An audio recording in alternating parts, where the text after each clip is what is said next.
Okay, so Dr. Saurabh, this is your account, TIFR Saurabh, and TIFR support that we logged in, but your tenant is I mean, this is your subscription on which we deployed the system. So if you go through the virtual machines, currently you will see three virtual machines there. Okay. Okay. The first one is for our testing purposes. We created 120 core HPC machine and we deployed many of the softwares there, all the softwares in fact that you requested in this machine. Then we did some testing, the compilation and all aspects were done on this. And using this machine, we created an image out of that. So image is basically the way we discussed last time, which is a replicable thing. Like I mean, same image we can use to create multiple virtual machines. So all the data, all the binaries, all the libraries that we have built will be available on all the machines that we use in the future. So this is the machine that we created, did the installations, the configurations on this machine, and then we created image out of that. So if you in the search, if you put images, and then in the images you can see this is astrophysics TIFR V2 is the image that we have created. Now, suppose we keep on adding some new things, then we will keep on adding new images and then we will utilize it accordingly. Okay. Okay, so this is one part, like image part. Now, uh, because we are using here Cycle Cloud, as I explained earlier, and I can again draw you that thing, which is just a second.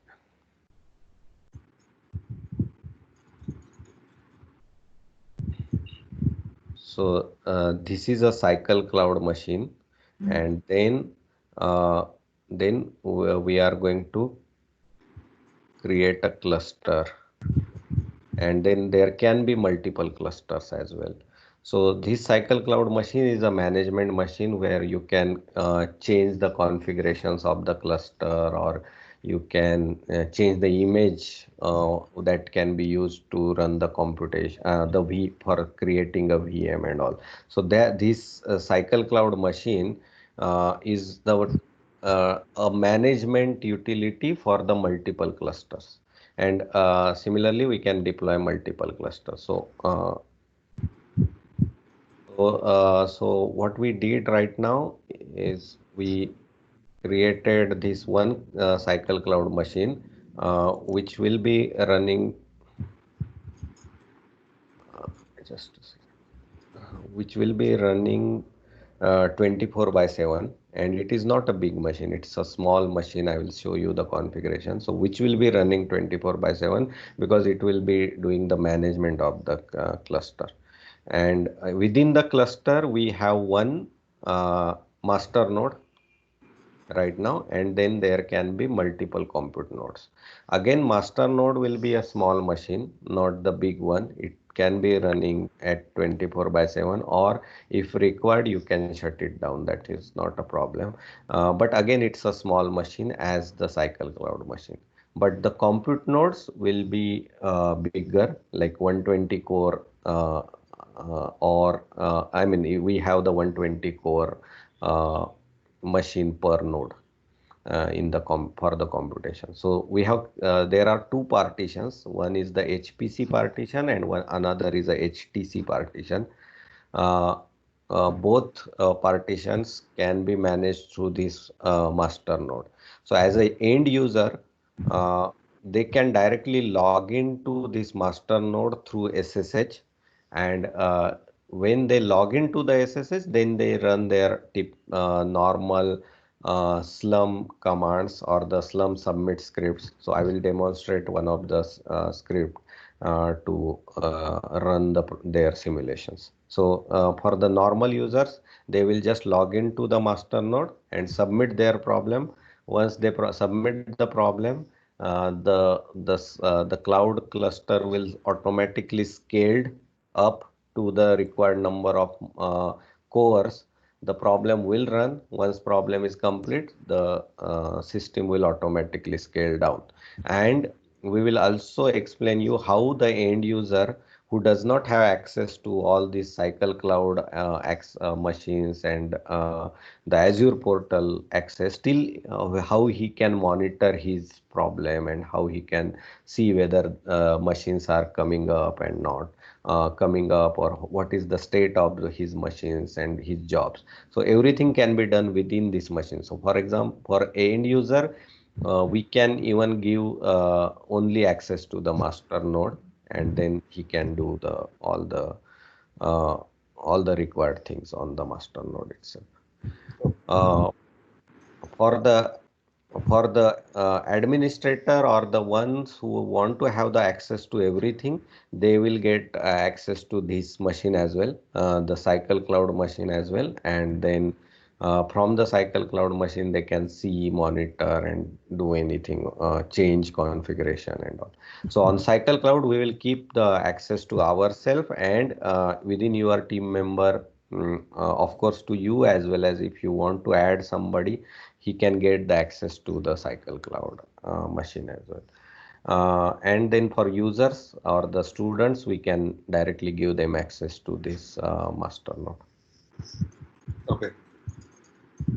Okay, so so this is this TIFR cycle VM is the machine that is the cycle cloud machine, and this is the master machine, which is for the connect for submitting the jobs. Okay. So now so let's go to the TIFR cycle cloud. So using this IP address, so I clicked on the TIFR cycle cloud VM, and this is the public IP address associated with this cycle cloud. If you enter this public IP address in your browser, you can log into the cycle cloud portal. So this is the cycle cloud portal. So for example, let me you will be asked some username password to log in into, because we already logged in. It will show you the show the cycle cloud portal, application portal. And only those who have access to the cycle cloud will be let in. Yes. So for example, for us, we have created an user account called HPC admin. They can log in, and we will create a user account for you as well, and anybody who you want, and then they can log in. For other users, we can also make some adjustment, like what kind of what things that they can see. So they can still log in, but they cannot see everything. So that can also be done here through the you giving the roles to the user basically. But anyway, I mean, I will explain you, like for a normal students, the simple way is not to give this thing, but to give the master node.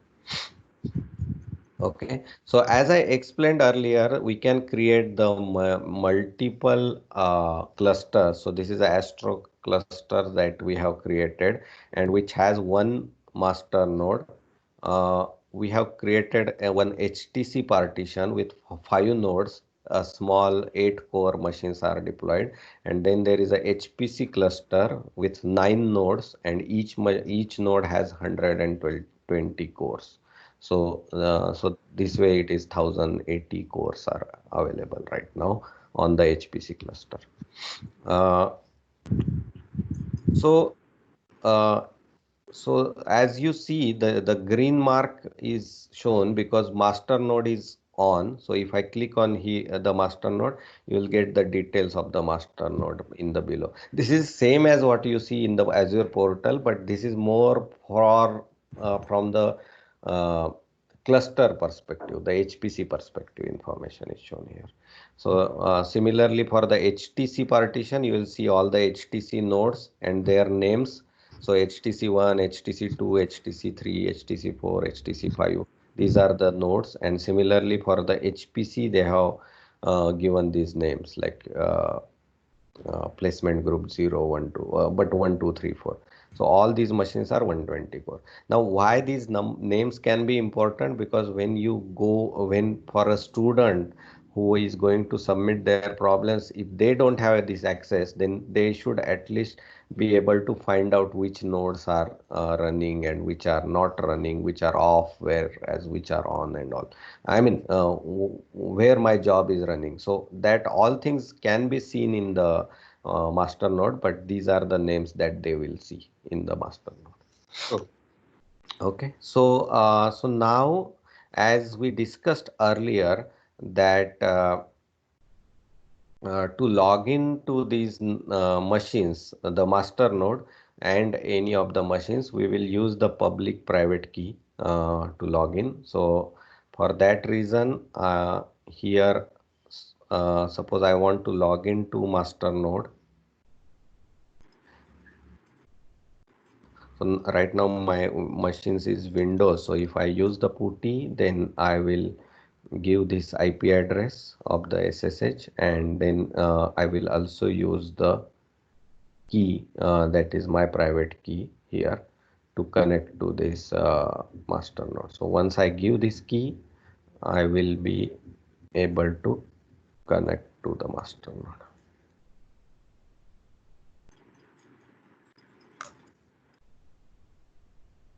So I authenticated using my key, and then I logged in. So this is the master machine that I logged in, and now this is a Slum master node. So you can submit essentially all your Slum problems on this machine, and you can monitor also your progress of the job. Now, before going into the job submission and other aspects, we will see how this machine is configured. So Okay. first of all, df-h will give you some information about how we have done the partitioning in this system. So, so this is a basic disk slash, which is only 30 GB, and that is still okay. And if you can see on still 18 GB is available, because this is just a basic operating system that it will have, and so nothing more than that.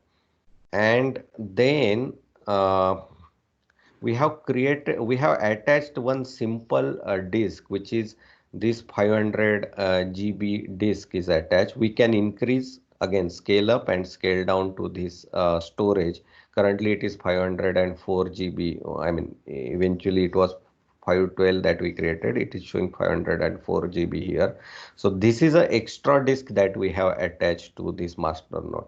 And interestingly, all the nodes that are going to run, or the whatever scale up and scale down is going to happen, they can utilize the data. They can see the data from these disks. So that data is in this master node. You will see that data in /mnt/exports data directory.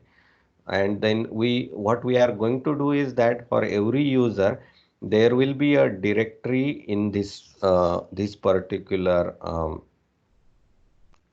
this particular location for every user, and only he will and the administrator will have access to that directory, and nobody else will have the access to that directory. And if he puts the any of the user data there, then it can be seen across the cluster. So this is that storage. This is a shared storage. This is not the local storage. The local storage we will discuss later, but this is a shared storage. And whatever the shared job or whatever you want to run, you can run in this thing. And you can collect the data from various nodes and keep that data here, so that you can get the data at one centralized place. Now this is important. We can take a snapshot of that storage. So you cannot, I mean, say maybe after 2 months or something, you want to take a backup or something, you can take a snapshot of this storage and keep it somewhere, so that you will not lose the data. Also, this storage can be increased anytime, but you cannot decrease this storage. So that's why we started with a very basic 512 GB storage, and we can keep on increasing this storage. Okay. And this storage wait, is a so we cannot decrease the storage means what? So if you want to decrease the storage, uh, I mean, you have to remove this completely storage and attach a new one. I mean, if you want to go from 512 GB to say you want the disk size, I mean, you can obviously delete your data, but this disk size of the 504 GB, you cannot go to say 256 GB or something. So you have to now, we started with 500, you can increase to 1 TB, 2 TB or something like that. Of course, your data you can delete always. That is not a problem. But the storage size, it's like your hard disk is attached. Now you can keep on increasing that hard disk. Okay. So let's say that when I don't want to use it at all, let's say later on we decide that we will do the data management in some different way, uh, and we will not need this storage at all. In that case, can we just remove the the storage completely? Yes, so we can remove the full storage completely, and then you will not see any storage. Yeah, but you have to copy that data to somewhere and then you delete Yeah. it. So, yeah. No. I was just surprised that it cannot be decreased or removed. No, I mean for the runtime, I mean to preserve. See, for example, suppose you say that okay, I have 100 GB of data only on this machine, but you have given 512 GB. Please reduce it to say 100 GB, the size, because my data on that disk is 100 GB. So that cannot be done. Yeah. But if you are okay to lose your data on this disk, while everything is persistent, like the cluster is still available, you can delete this disk and Okay. yeah. Okay, so similarly, as we discussed earlier also, there can be a local storage on each machine. So now this is a very small machine. This is a master node, and if you see carefully, this is 4 CPUs and 16 GB machine with this particular configuration. So this machine has a local storage of just 1900 GB or 99 GB. Okay. Right, but when you run it on the computation nodes, the every node will have around 700 800 GB of the temporary storage on that machine. So so when you submit the job, you can manage this MNT resource on that computation machine if you can, I mean through your scripts, and also that you can use that 500, 600, 800 GB of that. I mean, there will be a exact number associated with that machine. So that number you can utilize without paying any money for the storage. Okay. Okay, so And once the we location, so mhm. location will always be MNT resource, and that will go to that temporary storage space of that particular machine. Is that Right, correct? right. Yes, Okay. correct. So if I go to MNT resource here and I do ls, you will see this data loss warning readme file. Okay. Right. So on the same way, on all machines, you will see this data loss warning because it's a temporary storage. If machine is stopped, you will lose that data. Okay. Okay, so that is the one. So now, once we understand this architecture, there is one folder called that a directory called /opt. And in this directory, you will almost see all the applications that you may need. Okay, so for example, some of them like GCC, GSL, the MPI level things, Open MPI, and all those libraries are there. Along with that, especially for the astrophys your applications, the CFITS, IO, CMC, uh, Rebound, and then Mesa SDK. So all these applications we have kept it here, and these are part of the image that I explained showed you earlier. So whenever a new VM will be created, you will see these applications available in the /opt directory. And if you see more now, many of them are standalone applications, whereas some of them are the libraries. right? So generally standalone applications like CMC test and those will be mostly on the user directories, where their own user directories, whereas the libraries cfits.io and say GSL and maybe A50 if we add. So all those libraries will be here, but we also kept the CMC test and everything here so that any user can copy that and he does not need to build it again. So he can copy to his home directory and then use those binaries. Now, also, if you see module avail command, and in the module avail command, all these opt directory things are also in the modularized format. Um, so AMD has created some FFTW, all these binaries, specially for the AMD processors. But for our case, we have also built this GSL and CFITS.io, and we have created the module name as astrophysics slash GSL and astrophysics slash CFITS.io. So these two are there, and then along with that, you can use the MPI, Open MPI. So in your job submission script, you just need to load these modules before submitting the jobs. Okay. Okay, so once we are done with this, now let me again go to the directory or the storage that we created. So this is the storage, 500 GB storage. So I'm going there.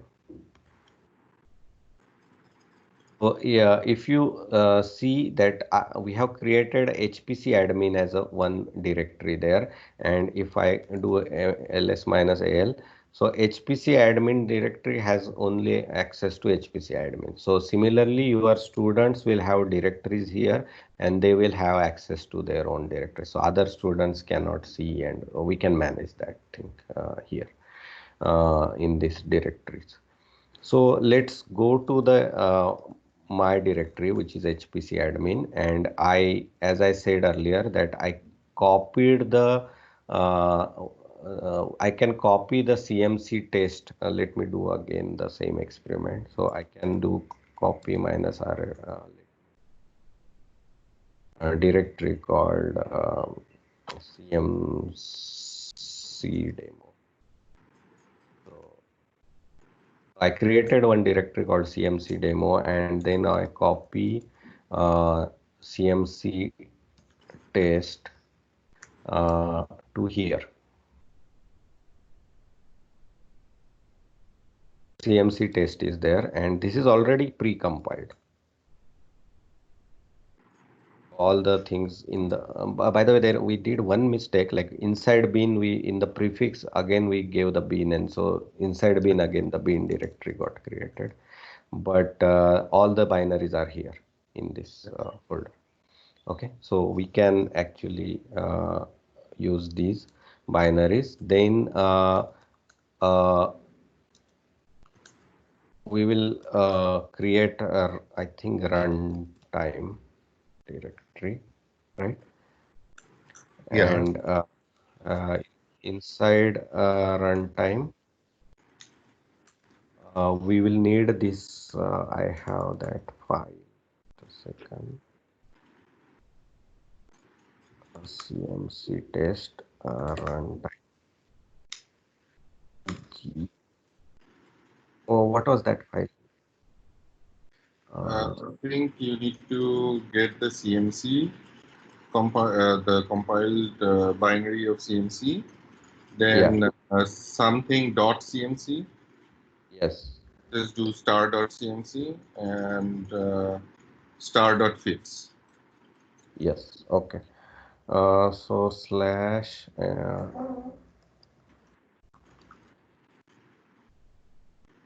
CMC test run dir, I think run dir.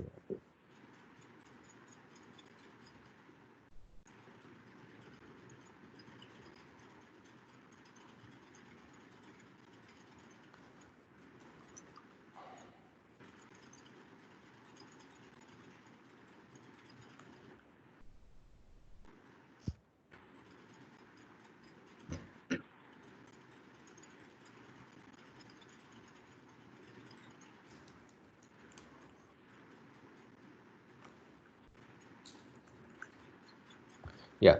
So this CMC and this Genfits, right? Yeah. Yeah. Okay. So Genfits is required, and I will copy it to.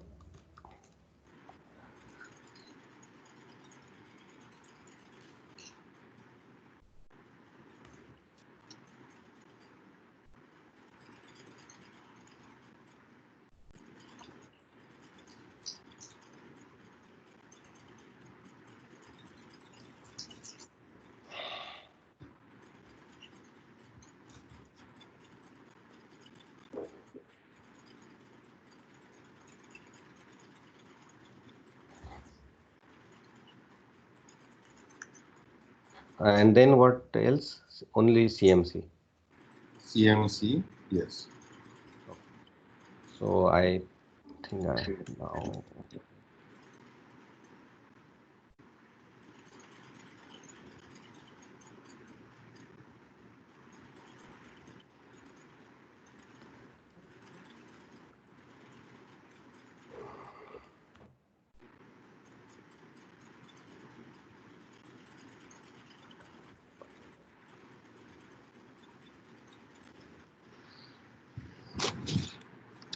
Okay, copy.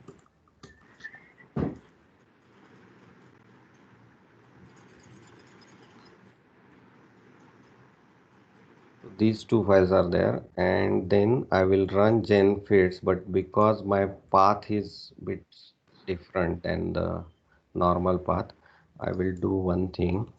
I will copy everything inside bin to bin. Okay, because I mean it was created. So right now everything inside bin slash bin. These are all files which will be required to run the genfits.sh. So I will run now genfits.sh. So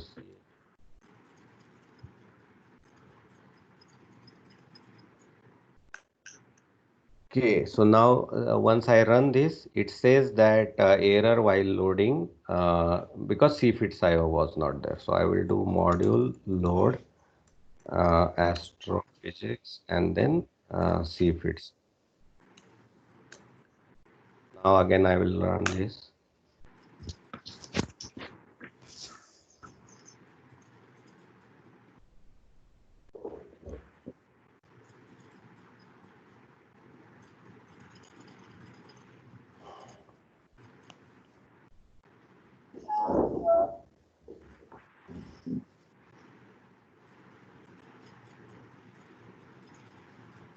Okay, so once I run this, it generated this input feeds, input dot feeds, and Yeah. now I will need that input dot cmc. This is that file, and I will, for the time being, I will change this t max count to 100.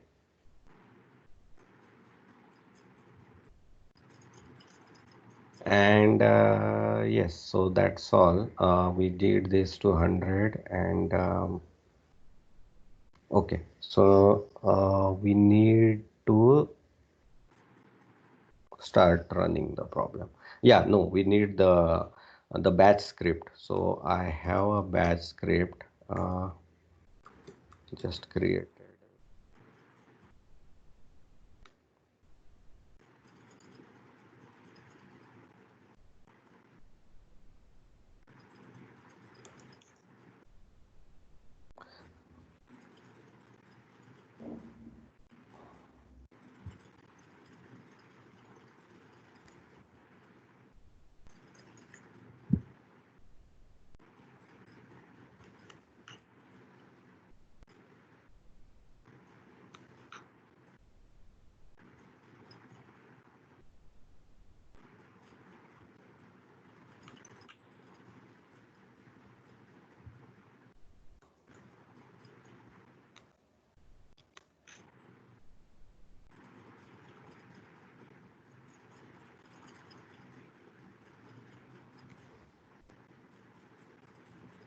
Okay, so I created one bash script.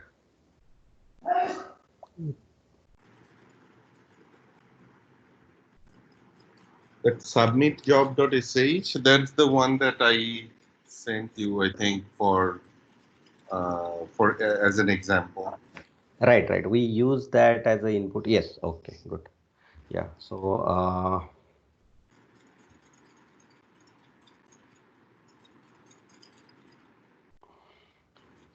submit it. So yeah, uh, so I copied that file also here.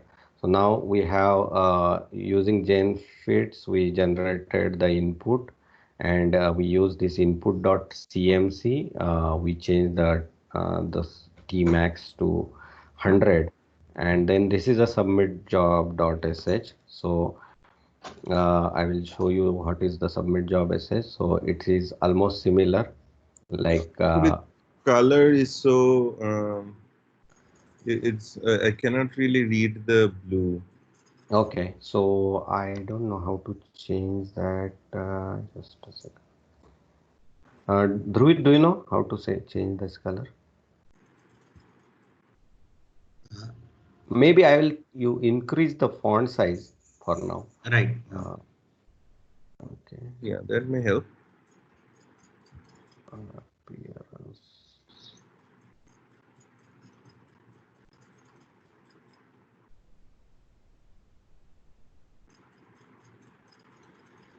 Yeah, that helps.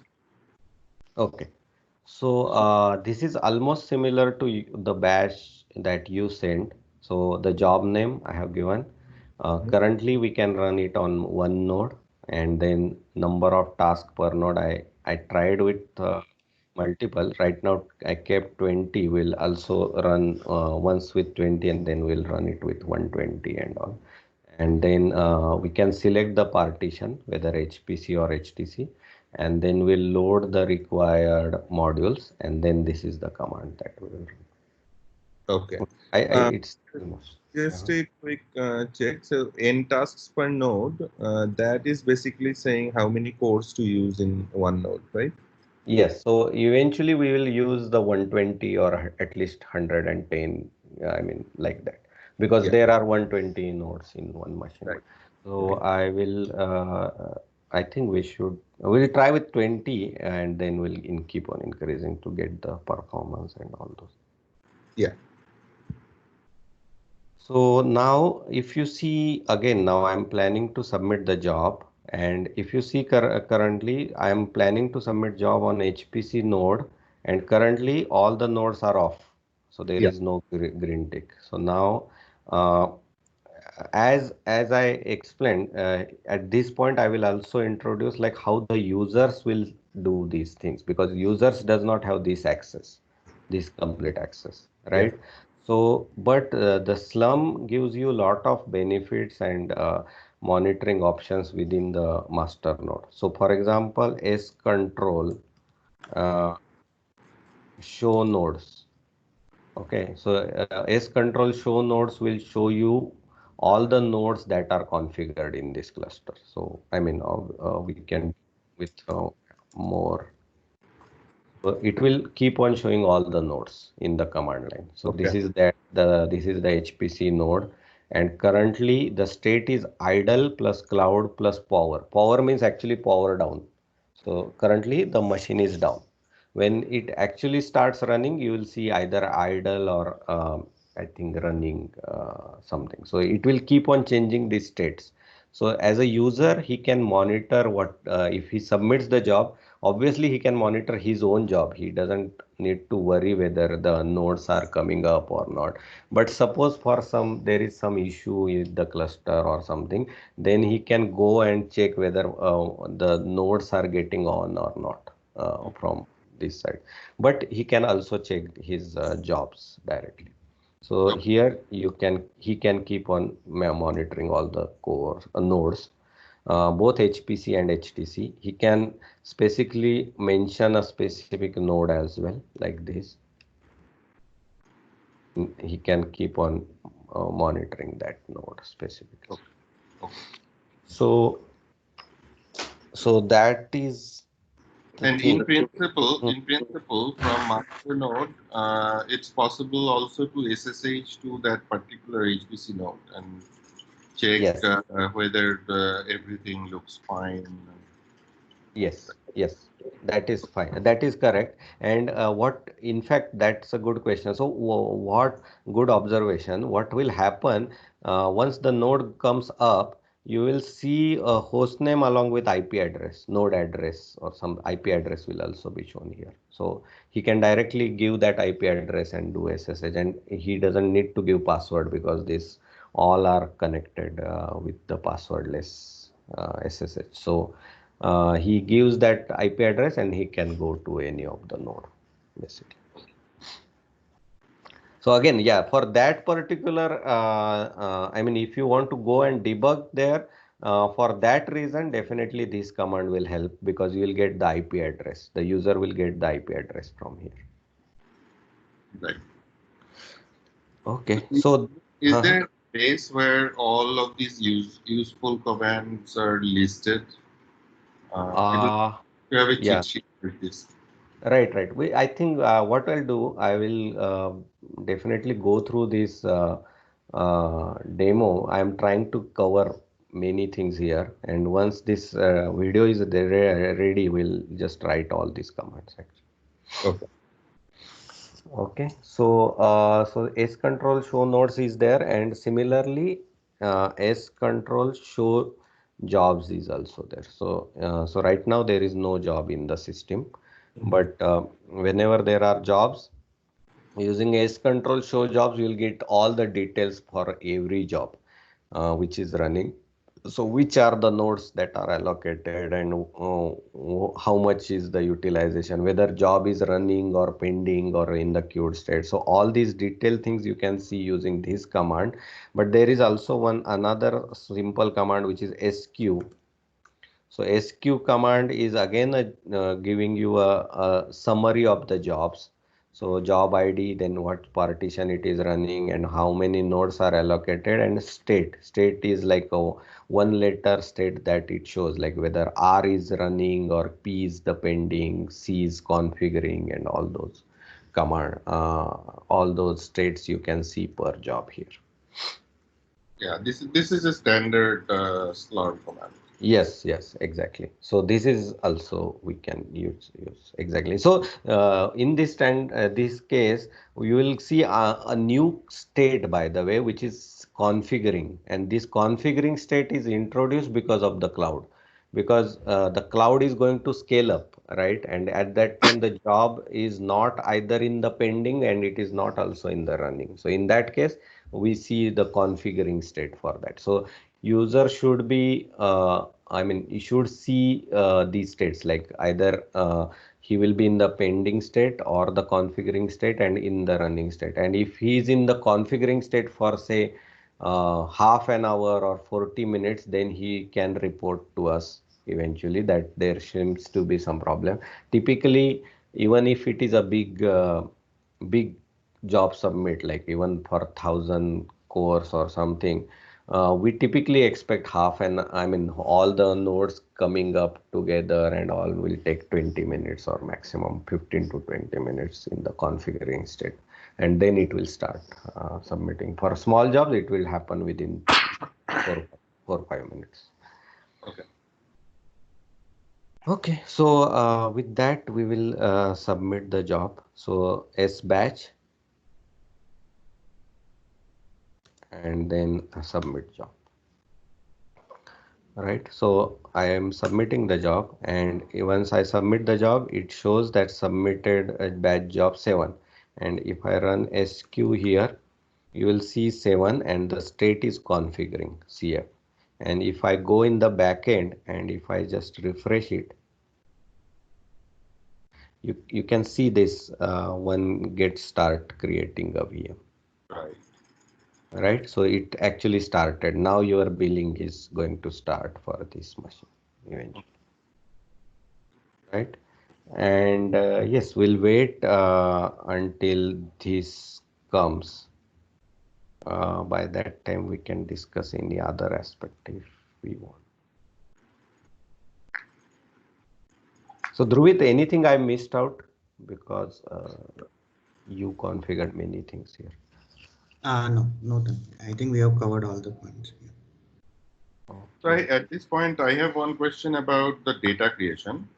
So the way the script is written, it looks like the code lives in the MNT exports data area Right. on that's attached to master node and is shared with all the cluster. Right. And the data that this CMC code will create will go back to the same shared data storage. True. True. So what we need to do if we want to use the temporary storage, then we'll do some copy commands here actually before this. So That, copy to the /mnt resource, and maybe we'll try that experiment after this meeting. I'll update you like how it works. So copy the data to /mnt/resource and run on two nodes and see at least how the data gets generated, and if after the completion after the successful of this MPI run command, we will say collect that data back to the original thing or something like that, or we can do some other things if you uh, have any thought on that. So by the way, yeah, we will have that copy to MNT resource, and then yes, then again get it back. By the way, before copying, we need to also uh, do one interesting thing. Okay, so Dhruvit, there will be one issue because MNT resource has access to only root. Okay, and we need to change the permission for the MNT resource every time. So Right. So we need to change it to the init part. We need to change over there. yeah, so when it boots up, we should give the permission for every MNT resource directory to every user. Then Right, only they can copy data there, right? right. Which we can set in array of the uh, cluster Yeah. HPC nodes basically. Yeah. Yeah, so Dr. Saurabh, there is one interesting fact which we solved in our product is that this MNT resource is always created when you boot the machine, right? Because it's a hardware dependent, and by default, the Azure, even if you give the permission as say give it to all at the first boot time, the next boot time the permission wipes out, and then again we need to give that permission. So at the each we have to write one script at the boot time of each machine to give that permission. So I think we will work on that aspect so that any user can easily use this MNT resource as a true temporary storage. okay. So, yeah. But once that happens, then we can actually essentially write CP command before MPI run. And then in MPI run also we'll give the full path like slash, all the paths can be a full path, basically /mnt /resource and all those paths. Right. So I think if CMC is given the path, the other file, CMC will look for all other files in the same path, right? Yes, I think. Yeah. So we need to validate that, but if that works, then it will work eventually. So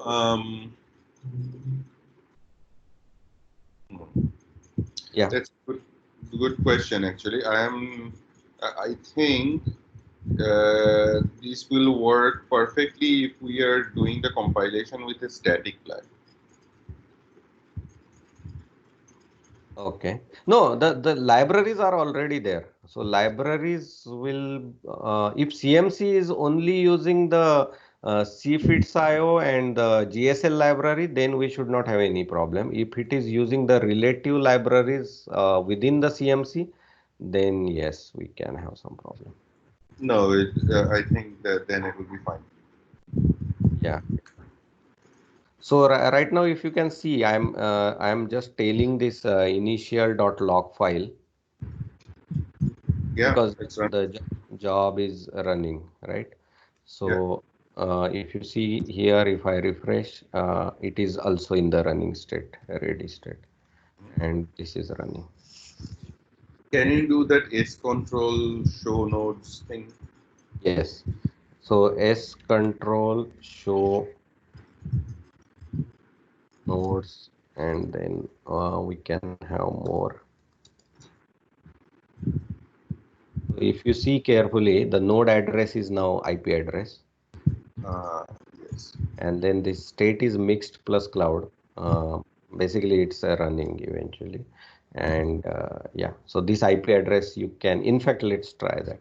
So I can go to SSH and this IP address, and then I actually went to this 06 node. I mean that say 10.06 node, and if I go to if I see here df minus h, now in df minus h, this is the master node, and from there all this data has come shared, and this is the directory that we are currently having. So here if I go, I can again see the HPC admin and CMC dev,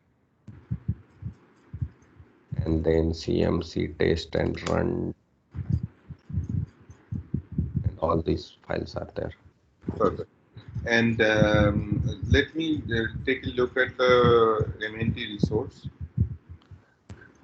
Yes. Yeah. Okay. So just job completed, but if you see carefully in the top, see all the CMCs were running. Okay. So in the DS minus H, if you see MNT resource, it has 473 GB data. Okay. Yeah. Okay. So we can utilize that. Okay. Looks good. Yeah, so we'll run it on bigger number now. I don't know how much time does it print somewhere time took to run this. It should give it in the standard out file, I think, at the end. Standard out or standard error. Yeah, so total time for the initialization and total time taken. So about 2 minutes it took the time for this. So Okay. it is for 20 cores. I mean, I don't know. I mean, you can have some reference, but we don't know whether it is good, bad. This is reasonable, I think. Okay, good. So now, should we try with 120 or say 100 cores or something? Let's try with 120. Let's see. Let's try 120. Yes. Okay. I think that will increase the initialization time True. and Yes. increase Yes. the run time. Yes. And I should keep the 100 as it is, right? It is okay. What, Because 100? then Yeah. the Yeah. steps actually, because then only we can compare. It may not run in the same directory though, because it may try to do the restart. Oh, okay. So let me do one thing then. Uh, Maybe just create another directory, runtime 120 or something. yeah.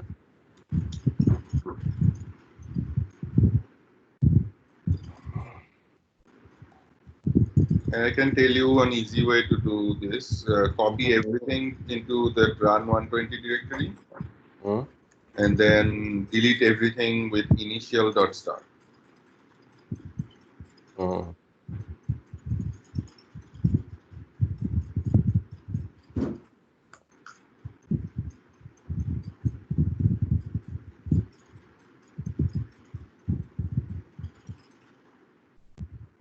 This is the one. Is this the correct? Yeah. Okay, great. And then you probably need to remove the slurm7.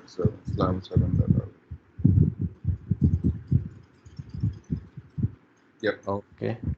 And now we are submitting again on one node with 120 cores. Yes.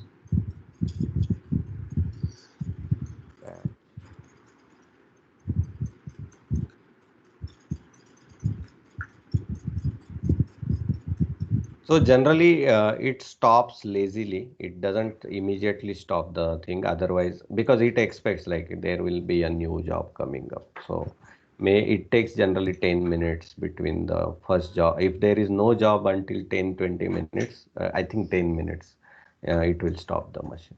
Okay. So this is controllable from the cycle cloud machine, right? No, So, it's more from the Slum feature, the scaling. So Slum has this default timeout of 10 minutes.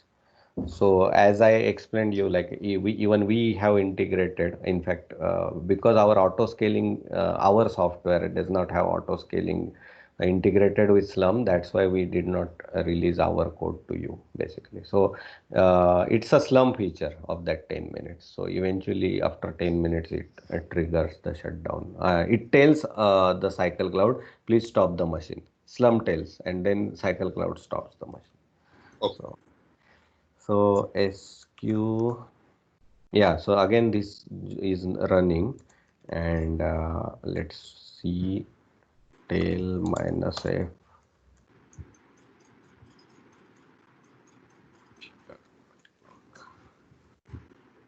Yeah, so it started. Let me again go back to SSH. I want to check whether top, I think, yeah, it cannot show me 120 PS minus EF.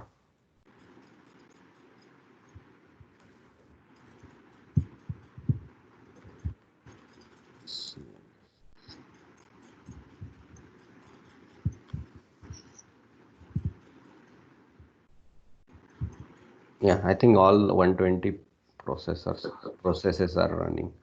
Okay, and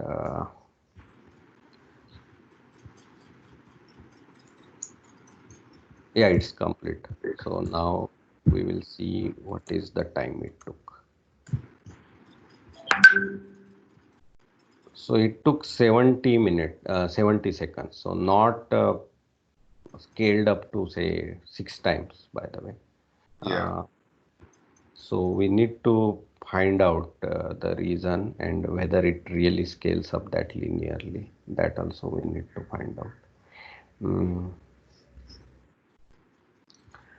Because it's only double, by the way. I mean, see, for example, we were working with one more organization, and they found the optimal time was with say 90 cores or something with this 120 machine. So we can actually try a few experiments. So let me try with 90. Actually, it depends on the code. We know that the CMC is not embarrassingly parallel because it has a sorting routine, and that is not scalable completely, right? So because of this sorting routine for a given n, so n being the number of objects, and for a given n, there is an optimal number of processes you should run. Right. Okay. So you mean this n or no? Was the n for one that I have given you? It's easily, I mean, in genfits.sh, we can just take a look. Can you just open the genfits.sh? Yeah. Yes, I have opened. Yeah, this 80,000.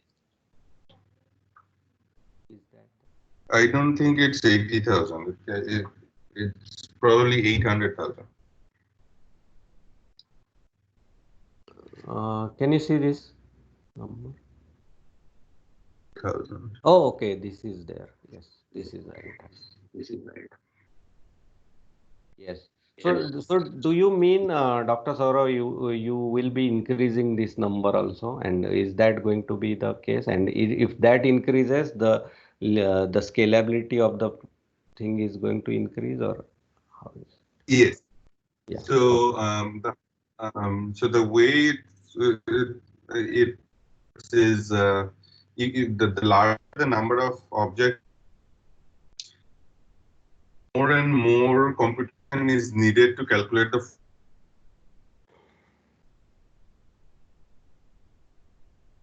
Hello.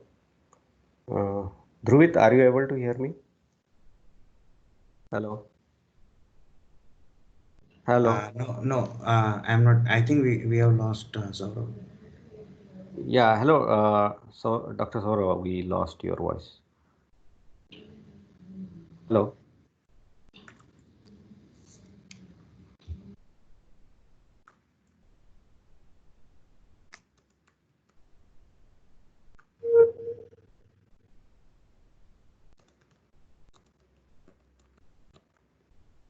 Hello. Can you please join again? We are not able to hear you.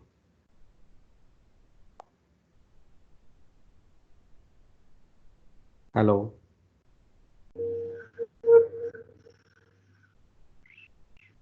Hello. Yeah, at least we could hear hello. Yes. Sorry. Okay. Yeah, so I was explaining how this works actually. So as I increase n, I need to do more computation because I need to calculate orbits of n number of things. So then increasing the number of cores helps.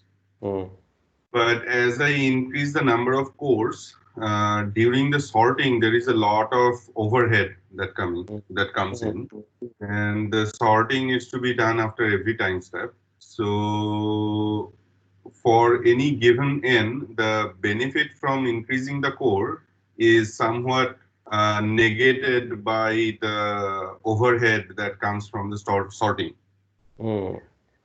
So for a given n, there is some optimal number of cores that we should be using. Right. Okay. Okay. Okay. Yeah. So, so in your problem, if you find that number, and if you feel like 120 may not be the right one, by the way, will you suppose you find that number and it becomes say 60, for example? Okay. Yeah. In that case, will running two problems parallelly going to help you, or is there a chance of running two parallel problems on the same machine? Yeah, that's what we will do. Okay. Yeah, so then basically we'll do that way and we'll see the performance. Right. So the only issue that may come is if it turns out that the memory available on these nodes cannot support multiple runs on the same node. So in that case, we will have to think about it. Right, exactly. Yes. So if the memory is sufficient, there is no problem running multiple parallel jobs. 60, 60 or 30 times 4 if n is very low. Right. Yes. So we'll see that. Otherwise, we'll switch to this other machine, like 60 core machine is also there. But it's again like same thing. Let me check.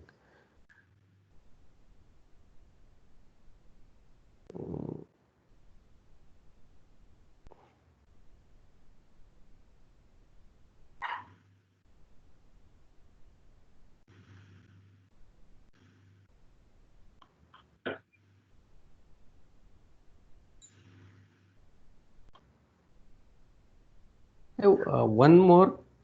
Oh, okay. Sorry, this is not. Yes.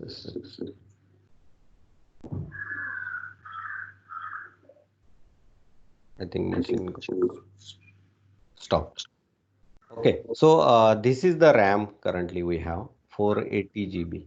So 4 GB per core RAM is available right now. Okay. And for the 60 also, is it 4 GB per core? Yes. It is same. Let me see. Yes. Okay. Then I think it's fine. I don't think I think 4 GB per core is good enough. If we run into trouble, then I'll ask you. Yeah, then we have this machine, which is Intel one, but it's costly and it has 8 GB per core. Yeah. Okay. Most Yeah. of the times when the memory requirement per core shoots up, it's some data leakage from the NPI. Oh, okay. Hmm. Right. Right. Yes, because the problem is so big, even if a small data leak can increase like malloc or I mean, Yeah. yeah. Okay, this all looks good. Hmm. So one thing that I wanted to ask you, so is there, we need Anaconda. So is it possible to put Anaconda with Python 3 in the image as well? This is, Yeah. So we have to build a new image for that. But yeah, so please send the, so what we can do, if you can send the complete list of the software, then we'll build a new image and then we'll integrate in the current one. Yes. okay, okay, okay. All right, that sounds good. Yeah. Any other things that, see, by the way, we have not demonstrated the end user access machines because these are the normal machines that will be there. So whenever you want to add a new user, let us know and what is the configuration that he wants to access that machine. We'll add that machine and eventually he can be able to log in with the same private or the public, sorry, the private, his private key. Okay. Okay, that sounds good. Can you how to take a look at what will be an adequate personal machine for analysis? How do I go about that? So generally, I go through this pricing Linux virtual machines, and then there are options like general purpose, compute optimized, memory optimized, storage optimized, GPU. So you can, if it is a general purpose, we generally go for the general purpose. Don't select B series. B series is very for the specific purposes. Generally, D series is the one people prefer, and you will get all the details like which processor is there and which how much is the RAM available and how many CPUs are there. So yeah. Okay, okay, sounds So good. based on that general purpose you can select, but just remember that these are really general purpose, and for when they say vCPU, it means the hyper-threaded vCPUs. So it's not like the HPC kind of CPUs. So yeah, so that's so when they say 8 GPU vCPUs, eventually the four physical CPUs are used. Okay, okay. And if for some reason we need a high memory thing, then we can create a high memory thing. Right, we can switch between them. Yeah. So for example, you can go to the memory optimized. So in memory optimized, they have, you can see like the ratio between the CPU, RAM to CPU is higher in the memory optimized. So as compared to the general purpose. So that way it works out. Okay, okay, okay. All right. Then I should give you a list of other things. Oh, and how to update the modules. Let's say that currently we have some version of GCC or API that we are using. Hmm. Then let's say that there is a new stable version comes in and that we test and it works fine. Then should we just ask you to create another module with that version? Yeah, so that's the way if you want to utilize that same thing across the users, then generally administrators like us can help you. And if it is a per user, then every user has their own directory, as I showed you earlier. So within their directory, they can build their own GCC and the GSL or any of the modules. So they can build their the compilation modules for themselves within their own directory. So for example, that's why we created this storage of 500 GB, and which we can keep on increasing. By the way, when we are going to create these new virtual machines uh, for every user, they again will be able to see the same storage. So so they can build it there. If they use the GCC kind of compilation, then they can use uh, the things here. Okay. Okay. Okay, but if you want to do it across all your groups or your, research community, in that case, we have to compile and keep it in the /op, and then we will create a module for that. Okay. Okay. Yeah. And then, yeah, Usually this will happen. This will be needed rarely. Um, right, right. Yes. So we'll be doing that. We'll help you building that, and we'll explain you also how to do that. okay. Okay. Everything looks good. So if I want to log in and start playing with it, Mm. uh, Uh, do I have an account? Yeah, so if you can send us your public key, or you generate the private public key, or we can generate you for playing around, and then we will send you the private key. Any way is possible. So we'll add you in this group, and then you will be the administrator, so you can do anything actually on this. So the way you have to do is go to the login to this Azure portal, then search for the virtual machines, and then this is the master node and this is the cycle cloud. For cycle cloud, you will uh, uh, take this IP address and add it in the browser, and then you will see this. We'll send you the login, username, password, and based on that you can log in, and you will see this. On the master node, you again go here in the master, and then you'll see the public IP address. So use this public IP address to do SSH using your private key, and then you can uh, log into the master node. Okay. Okay. Sounds good. Okay. So I will just send you So I the